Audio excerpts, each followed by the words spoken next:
Hello दोस्तों, आप सभी का स्वागत है आपके अपने चैनल बी का स्टडी पॉइंट में। आज हम बात करेंगे हिंदी व्याकरण और क्रिया। कल हमने हिंदी के बारे में बात किया था। भाषा और नागरी लिपि से संबंधित कुछ प्रश्नों के बारे में मैंने चर्चा किया था। लगभग 81 प्रश्न था। बहुत ही अच्छा प्रश्न था। प्रश्नों का जो श्रृंखला थी बहुत ही अच्छी थी और आप लोग नहीं देखे होंगे तो उस वीडियो को ज़रूर देखिएगा। मैं अभी फ़िलहाल पहले ही बता देता हूँ कि ये इस वीडियो का जो PDF है वो टेलीग्राम चैनल पर डाल देता हूँ। और ये वीडियो पारामेडिकल प्रवेश परीक्षा के छात्र, SCC GD के छात्र, जितने भी प्रतियोगी परीक्षा में हिंदी के प्रश्न पूछ जाते हैं, UP SI हो, बिहार SI मेंस का जो पेपर होता है हिंदी प्रश्न पूछे जाते हैं, उन सभी पेपर के लिए, उन सभी परीक्षा के लिए जो सीरीज है, वीडियो है, अच्छा मतलब उन लोगों के लिए लाभदायक होगा। आइए शुरू करते हैं। आज का जो प्रश्न है किस पे होगा, तो हिंदी व्याकरण से संबंधित विशेषण और क्रिया से संबंधित कुछ प्रश्न होंगे, विशेषण और क्रिया के बारे में। आइए समझते हैं। सबसे पहला प्रश्न क्या है, तो निम्नलिखित में से कौन सा शब्द विशेषण है। तो इसमें हम लोग क्वेश्चन में मैं टिक इसलिए कर देता हूँ ताकि वीडियो जो है साफ़ सुथरा बने और आसानी से मैं समझाता हुआ कम समय का वीडियो बना के आप सबके साथ प्रस्तुत कर दूँ। आइए शुरू करते हैं। तो सबसे इस क्वेश्चन का आंसर डी होगा, फुफेरा। देखिए, विशेषण विशेषता बताता है तो फुफेरा का मतलब होता क्या है कि फूफा की विशेषता बताता है। जैसे फुफेरा भाई, ममेरा भाई, चचेरा भाई, चचेरी बहन, तो विशेषता बताता है। यहाँ पे देखिए शब्द है फुफेरा, ममेरा, ये सब, चचेरा, ये सब विशेषण शब्द से इसके अंतर्गत रखा गया है। निम्नलिखित वाक्य में अच्छा शब्द का प्रयोग विशेषण के रूप में क्या होता है। तो देखिए, इसका एक विशेषण वाक्य बनाना है। अच्छा का एक विशेषण के रूप में हम लोग को ढालना है। तो यह स्थान बहुत ही अच्छा है, बहुत अच्छा है, ये इसका वाक्य होगा। क्वेश्चन आंसर देखते जाइए, कहीं ना कहीं इसी सब प्रश्न, ये सब ही प्रश्न आपके परीक्षा में दिखेगा। कल का जो मैंने सीरीज 81 क्वेश्चन का चला था, बहुत ही अच्छा प्रश्न था, जरूर देखिएगा। इनमें से एक क्रिया विशेषण है, तो वह धीरे से बोलता है, तो उसकी विशेषता है धीरे बोलना। उसकी क्रिया विशेषण, जैसे क्रिया विशेषण बता रहे थे, यानी धीरे बोलना क्या है, क्रिया है, और धीरे क्या है, विशेषण है। तो ये विशेषता बताती है, क्रिया की जो विशेषता बताए उसको क्रिया विशेषण, क्रिया की विशेषता बता दे उसे क्रिया विशेषण बोला जाता है। तो वह धीरे से बोलता है, क्रिया विशेषण के अंतर्गत रखा जाएगा। निम्नलिखित में से विशेषण है, तो विशेषण आकर्षक, आकर्षक किसी चीज़ की विशेषता को बताती है। जैसे वो बताया जा रहा है कि हाँ, वो जो बिल्डिंग है बहुत ही आकर्षक है, वो बहुत ही अद्भुत है, आकर्षक है, तो ये विशेषता बताती है। तो आकर्षक जो शब्द है विशेषण के अंतर्गत रखा जाता है। क्वेश्चन नंबर हम लोग देखते हैं 5 नंबर। पशु शब्द का विशेषण क्या होगा। तो पशु शब्द का विशेषण पाश्विक होता है, ठीक है ना, तो इस शब्द को याद रखिएगा। क्वेश्चन नंबर 6 देखते हैं, संस्कृति का विशेषण क्या होगा। तो संस्कृति का विशेषण सांस्कृतिक होता है। संस्कृति का विशेषण क्या होता है, सांस्कृतिक होता है। क्वेश्चन नंबर हम लोग 7 नंबर देखते हैं, दर्पण एक मासिक पत्रिका है में विशेषण क्या है। तो मासिक जो शब्द है ना, ये इसके विशेषण को बताता है। दर्पण एक मासिक पत्रिका है, ये पूरा वाक्य है। इस वाक्य में विशेषण क्या है, तो मासिक जो शब्द है इसको विशेषण कहा जा रहा है। निम्नलिखित में से संज्ञा विशेषण जोड़ी में कौन सा सही नहीं है।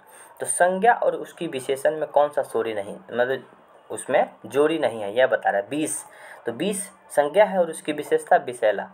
उन्नति, उन्नत, ये दोनों शब्द है। पिता और पैतृक, तो ये उसकी विशेषता है। लेकिन प्रांत और प्रांतिक, ये शब्द और संज्ञा और विशेषण की ये जोड़ी नहीं है। और तीनों जो A और B और C जो ऑप्शन में है वो तीनों संज्ञा और विशेषण की जोड़ी है। निश्चित शब्द क्रिया विशेषण के किस भेद के अंतर्गत आता है। तो निश्चित शब्द क्रिया विशेषण के रीतिवाचक विशेषण के अंतर्गत, क्रिया विशेषण के अंतर्गत आता है, याद रखिएगा। संज्ञा की विशेषता बताए उसे क्या कहा जाता है। तो ये पूरी तरह से विशेषण का परिभाषा यहाँ पे स्पष्ट रूप से हम लोगों को से पूछ रहा है कि जो संज्ञा की विशेषता बताए उसे विशेषण कहा जाता है। कौन सा विकारी है। तो विशेषण जो है ना, विकारी शब्द विकारी के अंतर्गत रखा जाता है। निम्नलिखित शब्दों में से कौन सा शब्द क्रिया विशेषण है। तो क्रिया की विशेषता बताता है, तो धीरे धीरे, धीरे धीरे, ये क्रिया की विशेषता है कि धीरे धीरे। हम लोग पिछले एक क्वेश्चन में भी देखे थे जो कि क्रिया की विशेषता बताता था। तो धीरे धीरे जो शब्द है ये क्रिया विशेषण है। क्वेश्चन नंबर यहाँ पे देखते हैं, ये क्वेश्चन नंबर 14 नंबर देखते हैं, किस वाक्य में क्रिया का भाववाच्य प्रयोग हुआ है। क्रिया का भाववाच्य प्रयोग हुआ है, उसने फल नहीं खाए हैं, उसने फल नहीं खाए हैं। ये क्रिया की भाववाच्य का प्रयोग यहाँ पे दिखाया गया है। किस वाक्य में न शब्द शेष तीनों से भिन्न अर्थ प्रयुक्त करता है? तो मैं न आ सकूँगा, वह न पढ़ता है और न लिखता है, वाहने अंदर न लाओ, तुम कल 9 बजे आओगे ना। तो ये बता रहा है किस वाक्य में न शब्द शेष तीनों से भिन्न है। तो ये तुम कल 9 बजे आओगे ना, यानी ये आओगे न का मतलब क्या होता है कि ये स्पष्ट रूप से बता रहा है कि आओगे ना। यहाँ पे न का मतलब नकारात्मक से संबंधित है। तीनों जो ऑप्शन ए और बी सी में है क्योंकि नहीं का मतलब बता रहा है।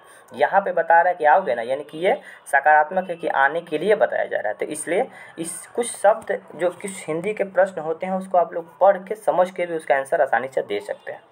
क्वेश्चन नंबर 16 है, निम्नलिखित में से किस वाक्य में अकर्मक क्रिया है? तो गेहूँ पीस रहा है। अकर्मक क्रिया के देखिए, क्रिया का सकर्मक और दो क्रिया का दो भेद होता है, सकर्मक क्रिया, अकर्मक क्रिया। सकर्मक क्रिया अगर पहचानने का नियम है कि प्रश्न करेंगे और उसका आंसर मिल जाए तो वो सकर्मक क्रिया होगा। अकर्मक क्रिया, प्रश्न करेंगे गेहूँ पीस रहा है, तो क्या पीस रहा है? गेहूँ थोड़ी पीस रहा है, मशीन गेहूँ को पीस रहा है। तो ये अगर शब्द होता तो ये सकर्मक क्रिया के अंतर्गत होता। अकर्मक क्रिया, इसका कोई अर्थ नहीं निकल रहा है, ठीक है ना, तो इसलिए ये अकर्मक क्रिया के अंतर्गत होगा। क्वेश्चन नंबर 17 देखते हैं, जब संयुक्त क्रिया के दोनों खंड सकर्मक हो तो सामान्य आसन और संदिग्ध भूतकाल में किस चिन्ह का प्रयोग होता है? तो ये पूरी तरह से शब्द को याद रखिएगा, भूतकाल में ने का प्रयोग होता है। नीचे क्रिया और उसकी विशेषण की जोड़ियाँ दी गई हैं, उनमें से कौन सी जोड़ी जो सही नहीं है?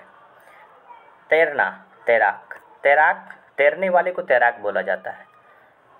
पकना, पक्का को पकना बोला जाता है। पीना, पियक्कर, जो बहुत ज़्यादा दारू उरू पीता है उसको पियक्कर बोलता है। लेकिन देखना, तो देखना का दिखाव नहीं, दिखावट हो सकता है, ठीक है ना, तो ये शब्द यहाँ पे गलत होगा। विशेषण की क्रिया बताने वाले को क्या कहा जाता है? तो संज्ञा की विशेषता बताए उसको विशेषण, और विशेषण की विशेषता बताए उसको प्रतिशेषण कहा जाता है। बहुत अच्छा क्वेश्चन है, ध्यान रखिएगा। कछुआ धीरे धीरे चलता है, क्रिया विशेषण छाँटे, तो धीरे धीरे ही उसका क्रिया विशेषण होगा क्योंकि क्रिया की विशेषता बताता है, धीरे धीरे क्रिया विशेषण होगा। कोई आदमी उसे मार रहा है, विशेषण छाँटे, तो इसमें विशेषण कुछ नहीं है, ठीक है ना, कोई आदमी उसे मार रहा है, इसमें विशेषण है ही नहीं। वस्तुओं की विशेषता बताने वाले शब्द को क्या कहा जाता है? तो वस्तुओं की विशेषता बताने वाले शब्द को विशेषण कहा जाता है, तो इसमें ऑप्शन में नहीं है, इसलिए वस्तु मतलब संज्ञा और संज्ञा की विशेषता बताए उसे विशेषण कहा जाता है। वह घर पहुंच गया, इस वाक्य में पहुंच गया निम्नलिखित में से क्या है? तो वह घर पहुंच गया पूरी तरह से स्पष्ट रूप से संयुक्त क्रिया के अंतर्गत रखा जाता है। घर पहुंचना ये संयुक्त क्रिया के अंतर्गत इसको रखा जाता है। निम्नलिखित शब्दों में से कौन सा शब्द विशेषण है? तो सच्चा जो शब्द है ना, ये इसको विशेषण के अंतर्गत रखा गया है, याद रखिएगा। नर्मता, शीतलता, मिठास, ये सब, लेकिन जो सच्चा शब्द है ये विशेषण है। आलस्य शब्द का विशेषण, तो आलस्य शब्द का विशेषण आलसी होता है। निम्नलिखित वाक्यों में से एक वाक्य में विशेषण संबंधी अशुद्धि नहीं है, ये पूछ रहा है, तो वह ज्वर की सर्वोत्कृष्ट चिकित्सा है। तो ज्वर मतलब बुखार की अच्छी चिकित्सा है, ये पूरी तरह से शब्द सही है। क्वेश्चन नंबर देखते हैं, काम का नाम बदलने को क्या कहा जाता है? तो काम का नाम बताने वाले को, जैसे कौन सा काम हो रहा है, जैसे धीरे धीरे चल, जैसे काम का जो नाम बताए, जैसे कर्म का नाम बताए उसको क्रिया कहा जाता है। ये पूरी तरह से एक परिभाषा के रूप में यहाँ पे स्पष्ट रूप से पूछ रहा है। निम्नलिखित वाक्यों में से किस वाक्य में सकर्मक क्रिया है? तो अध्यापक ने लड़के को पढ़ाया, यहाँ पे पूछा जाएगा कि अध्यापक ने किसको पढ़ाया? तो लड़का को पढ़ाया। यहाँ पे हम लोग को क्रिया का प्रश्न पूछे हम लोग, क्रिया से पढ़ाने का काम किसको किया अध्यापक? तो बच्चा को। तो यहाँ पे स्पष्ट रूप से हमको आंसर मिला तो ये सकर्मक क्रिया होगा, और यहाँ पे स्पष्ट रूप से आंसर नहीं मिलता तो वो अकर्मक क्रिया के अंतर्गत हो जाता। कौन सा शब्द सकर्मक क्रिया है? तो सोना, रोना और हंसना। लिखना जो शब्द है ना, ये सकर्मक क्रिया के अंतर्गत रखा जाता है। राम लिपिक से पत्र लिखवाता है, इस वाक्य में लिखवाता क्रिया का कौन सा रूप है? तो प्रेरणार्थक क्रिया, यानी कि राम लिपिक से पत्र लिखवाता है, प्रेरणा दे रहा है, उसको बता रहा है कि हाँ हमको पत्र लिख दीजिए, ठीक है ना, तो उससे प्रेरणार्थक शब्द के अंतर्गत इसको रखा जाता है। निम्नलिखित वाक्यों में से किस वाक्य में कृतवाची एक्टिव वॉइस का प्रयोग किया जाता है? तो ममता पुस्तक पढ़ती है। जैसे इंग्लिश में भी हम लोग एक्टिव वॉइस और पैसिव वॉइस पढ़ते थे, तो कृतवाची यानी कि एक्टिव वॉइस राम पुस्तक पढ़ती है इसके अंतर्गत है।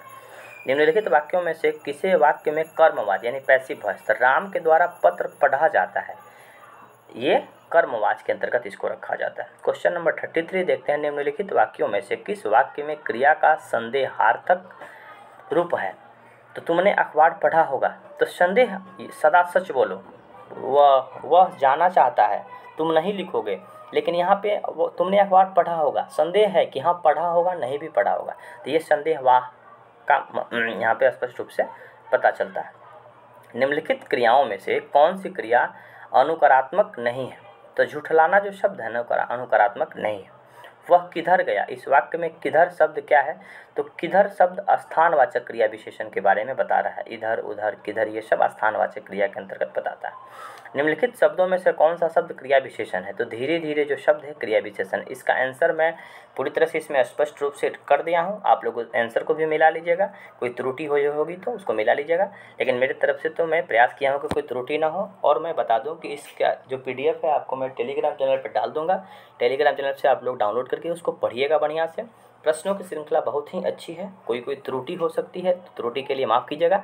आने वाले समय में इन सब त्रुटि को सुधार करने का मैं प्रयास करूंगा, और आने वाले समय में आपके लिए GS का भी वीडियो में लाने का प्रयास करूंगा। और धीरे धीरे जुड़िए मेरे से और अपने दोस्तों के साथ शेयर करिए। तब फिर मिलते हैं अगले वीडियो में। धन्यवाद।